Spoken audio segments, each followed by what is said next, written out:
This is me right here. I was a first sergeant, and you can be in any kind of an organization. This particular one, I was the AP, stands for Air Police. And my wife and I would work together.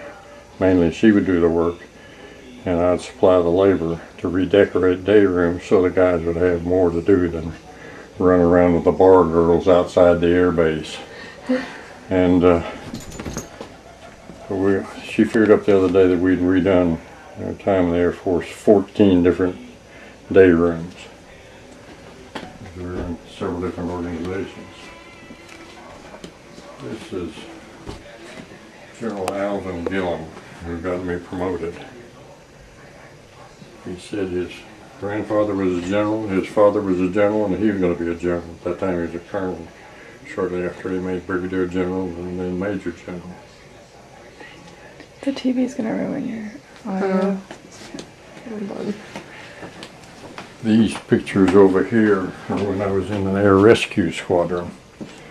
And here is Granny right here with the lady with the black hair. She headed up a Squadron Wives Club. We brought them over and gave them a tour of the hangar here. They are with one of the helicopters we used to rescue people. And this is a story about what we rescued mostly were pregnant Eskimo women, bringing them into the hospital. And this story is about such a woman. And they picked her up with a private aircraft to bring her in, but the private aircraft crashed, and so we had to send out a helicopter to rescue the pilot and the woman and bring them to the hospital. And that's one of the helicopters that we used. Actually, I had some later ones that could get people up in. That was one of the early helicopters.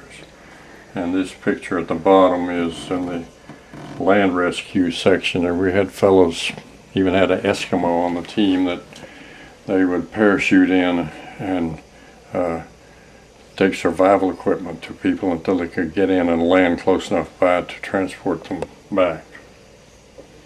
At that time, during the Korean War, we were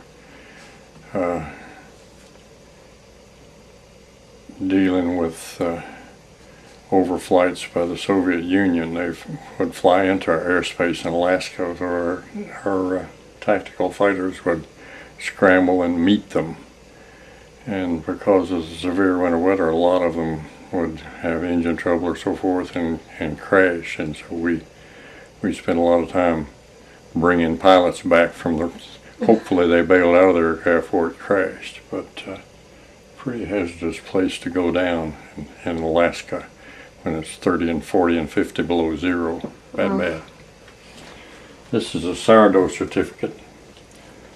When you go to Alaska, when you get there, you're a greenhorn. They call that a chichako. After you've been there a while and done various things, such as doing unmentionable things with Eskimo women